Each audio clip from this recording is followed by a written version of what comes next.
Well, hey guys, welcome back to the channel. Tonight I'm going to be tackling this big hole in my passenger side door.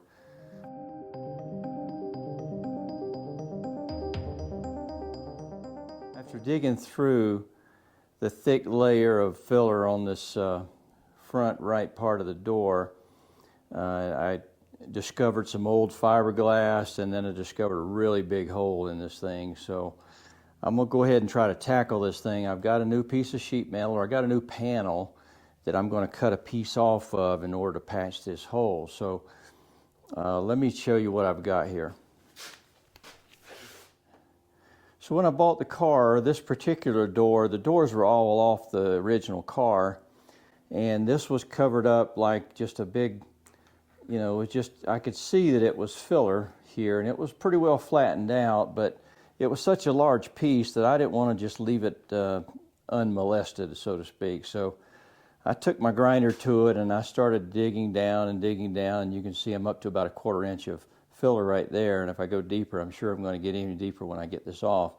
But on this side I did the same thing and came down and found, you know, this fiberglass patch and then this huge hole. So, you know, maybe that was the norm back in the day, I don't know, back in the 80s or something, but I'm going to go ahead and cut this piece off here along the tape, and then I've got a replacement panel over here that I'm not going to use the entire panel. I'm just going to come down and use this section here, fit it in and butt weld it in, and hopefully keep it from warping and make a nice little patch here. This is going to be somewhat experimental on my part, but I'm sure I can, you know, carefully do this repair work. So let's take a look.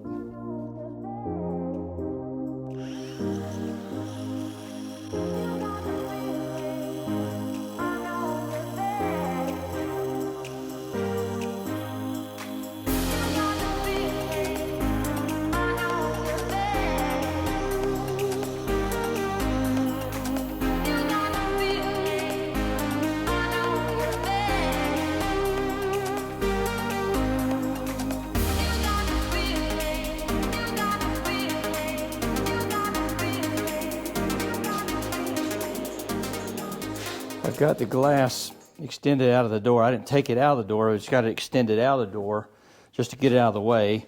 You know, I don't want any sparks to get up on the glass. These doors are amazingly heavy.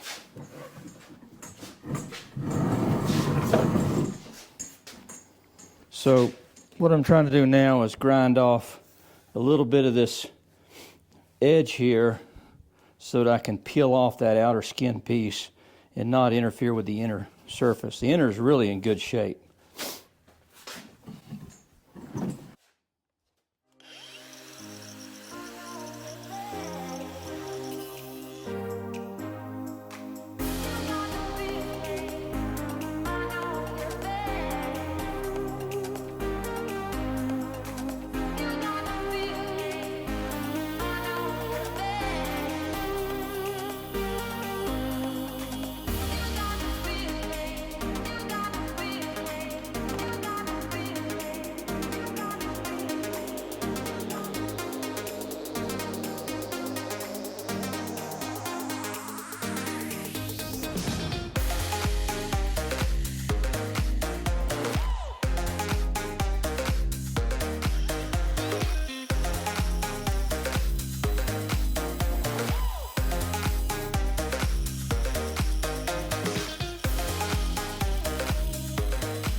All right, it came out pretty easy. So, got your typical rust and crud in the bottom of this door. I'm going to have to clean this up and spray it down with some type of protectant, whether we use a rust inhibitor or I clean it up really good and put some rust encapsulator over it. But we'll see.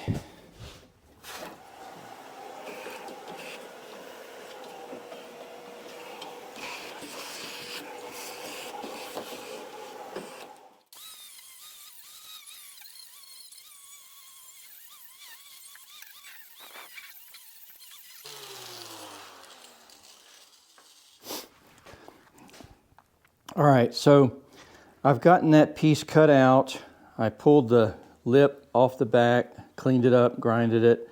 I hit this quickly with a wire brush, wire wheel, and I'm gonna try to get in here a little bit with a different kind of tool and clean some of this other corrosion as best I can. Most of the surface rust is back in this end. Back here, it's not too bad, back in where the regulator is. So I'm gonna prep that up, put some, probably some rust encapsulator in here. And then what I'm gonna do here is this panel was made to be a lap panel. And I'm not gonna lap it, I'm gonna butt joint it. And so you can see the flange there. And so my intent is to cut it off just below where the lap is in the panel and just cut off this section here on this side of the blue tape. So I'm gonna cut that piece off, overlay it, and I'm gonna give some shout outs. I've been watching a lot of YouTube channels. As it relates to fixing rust on doors. There's Fitzee out there that's done, taught me a lot. A lot of his videos are quite old, but they're still applicable. And then you can find a lot of folks out there who are lap joint versus butt joint. I personally, I want to be able to put a nice clean butt joint in here. So that's why I'm gonna cut off that lip on there. So I'm gonna get that cut off, overlay it, and I'm gonna try to do it the way Fitzee does it. And I'll point to a couple of videos in the description for Fitzee. I want to give him the man his due, because he's taught me a lot just watching what he's doing. And he's not specifically Mustang or Ford, but he just appears to be a master body man. I mean, as far as metal work. So let me get this piece cut off and overlay it, and then I'll show you what my plan is.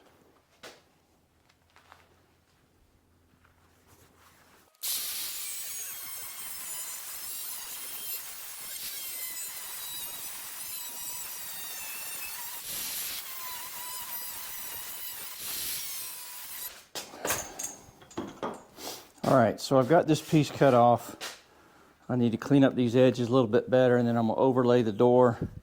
I've still got to cut this corner out, and then what I was noticing from what Fitzee does is he goes ahead and bends these flanges on over with a dummy piece of sheet metal here, so that he gets his bend over already almost perfect before he slides it into place. All right, so I'm gonna go ahead and prep this, and then I'll come back and show you how I'm going to fit it on the door. Well, I don't have the best setup here, but what I've done is kind of clamped down this panel, or this patch piece, and then I've laid a piece of sheet metal right across to kind of simulate the edge of the door.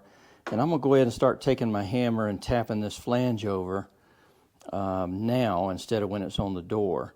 And then it'll be able to slip onto the bottom edge of the door. And then likewise, I'll do the same thing over here on the side. I'll go ahead and tap it down almost, not totally down, but enough that it can slide into place.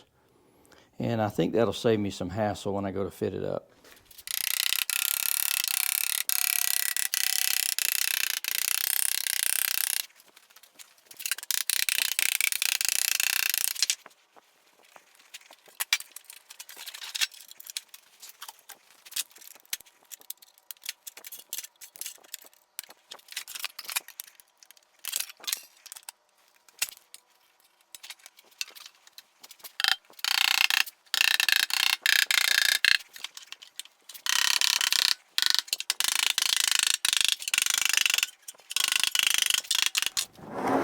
Now these panels, when you order them, this particular one anyway, Spektrum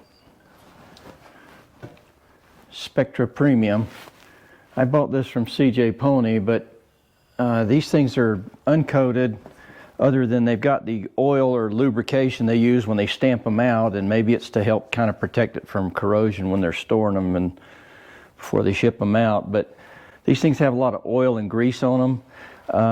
This same brand is what I received when I bought the torque boxes for the front of the car. They were the same brand or manufacturer, Spektrum Premium, and they had a lot of oil. And these were the, You know, these were the one-piece torque boxes. But anyway, this particular brand is unpainted but has a lot of oil on it. So I'm going to take a little Prep-All and clean the oil off of this piece I'm going to be using. And, you know, grind down the surfaces on the edges real good and clean when I go to weld it. The other thing I've done is I went ahead and cut the corner off and then started to, you know, pre-fold these flanges so that when I fit it on there, it'll already be pretty close to where it needs to be. I'm going to probably tap these down a little bit more. You know, basically just put some metal there and tap it down pretty tight all the way around. You know, just kind of tap that down, use that as a thickness. All right, so let me get this thing cleaned up with a little Prep-All.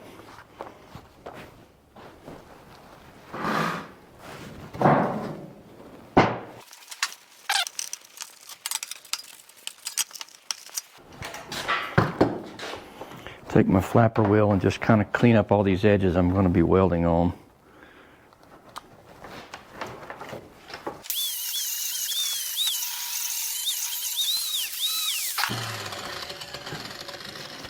All right, so let's see how this is going to fit up here. Well,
I'll take that cutoff blade that's only 1/32 thick and cut on a diagonal, basically on a 45, in order to cut the excess off that's underneath here. Okay, then that'll fall back inside and then I can take it out from the other side. I'll take a straight edge and just kind of make sure I'm on track there. That's looking pretty good. So that's going to tell me where I need to cut over here. When I start to do my door gaps on this side and check it one more time, I may end up having to either cut or add on to this thing, but it's not an exact science until I get the door mounted. So I'm going to scribe me a little line. I've got a black Sharpie there, but I'm going to scribe a little line to make it a little more precise.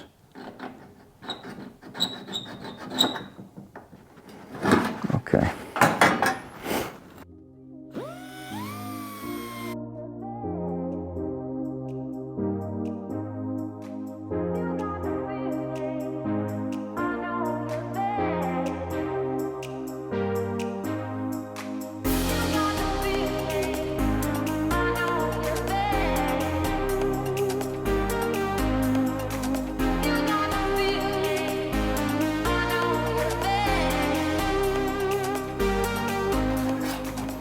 All right, let's fit this piece back on there. I think I've got it cleaned off well on both of these corners.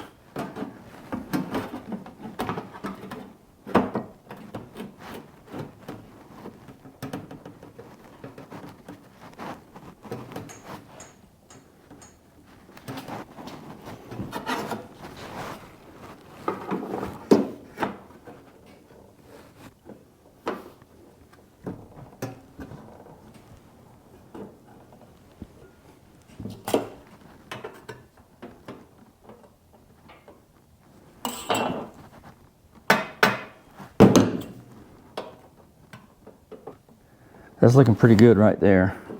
Okay, so I know I've got it lined up well. I'm gonna pull it back off, and I'm gonna try to get in here with some smaller tools, get some of this rust out, the surface rust. I've got some black rust encapsulator. I'll spray that in here, and I'll take some weldable primer to put on these edges between these two surfaces.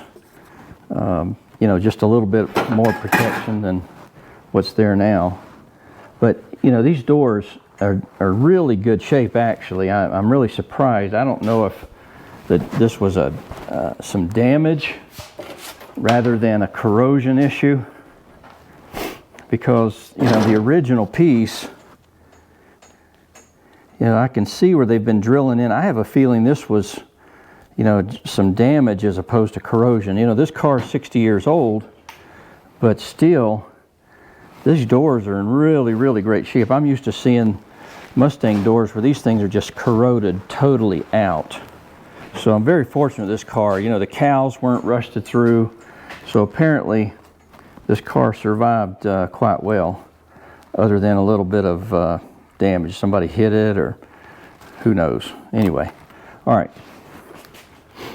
So let me get some of this cleaned up now.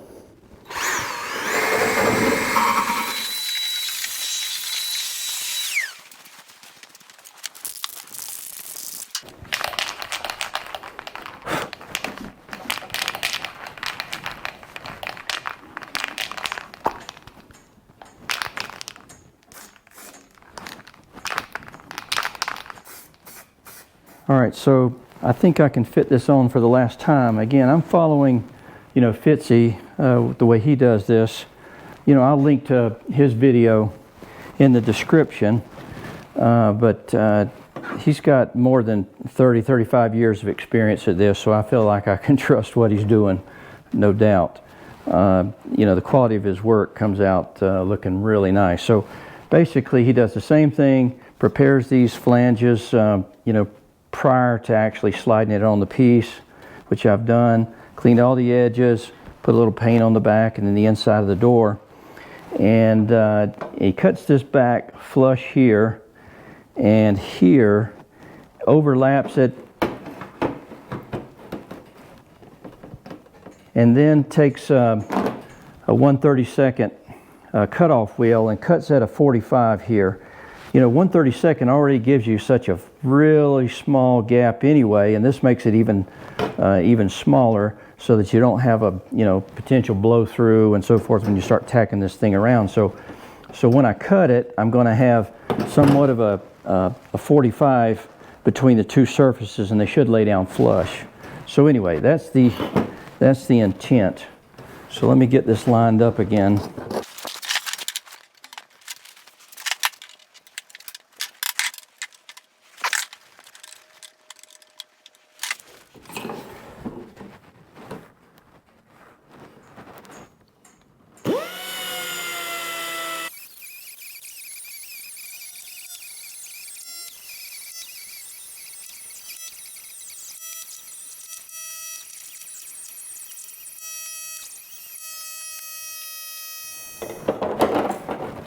All right, so I've got this piece cut out, and like I said, I laid this on, overlaid it, cut it on a 45 degree, and I'm not sure if you can pick it up in the camera, but I got a nice little 45 there, or approximately 45, and a nice little 45 here. So this is going to lay over real well, and so I'm going to go ahead and get my welder out and get this flushed up and start tacking it in place. What I used was this little 1/32 cutoff wheel, just to give me a nice thin cut here so that I don't have a big gap to weld up. I'll leave a link to these in the description below, but these are awesome. The only downside, you got to be careful laying this thing down. This wheel will snap in a minute. All right, so let me get this thing lined up and then start putting a few tacks on it.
Well, not too bad for a DIYer, I think. It's definitely going to require a little bit of filler, which it would have required that anyway because this part of the door was pressed down a little bit much, but you know, I'm happy with it. Again, for a DIYer and trying to weld up real thin sheet metal. So anyway, so I got the door pretty well done here. I'm gonna hang it back on the car and see what I can do as far as my door gaps go now. I did just receive my body bolt kit. I went ahead and bought it from Kentucky Mustang. I'm trying to spread the wealth a little bit, not all CJ. But anyway, I got my entire bolt kit. You know, if you look at what I've got over here trying to segregate and clean my bolts, you know, it's just a nightmare. You know, a lot of it has been organized and put into packages, you know, but I'm gonna tell you what, it's just a nightmare trying to track all these body bolts. So I went ahead and bought the kit. It's a little over $300, but every single bolt and nut is labeled, part number, perfect. Okay, well, and you can see these are some of the old bolts I tried to use again on these fenders, but I needed the nut that goes up into the rocker panel for here. So anyway, I'm thrilled to death. I got this bolt kit. I'm gonna start using it. Guys, thanks for watching. This is not necessarily a how-to as it pertains to trying to patch that door, but it's more just part of a DIYer's journey. All right, well listen, thanks for watching. Hope you found it entertaining, if not instructional. And next time me and Roxy get out on the road or get out here in the garage, y'all come go with us.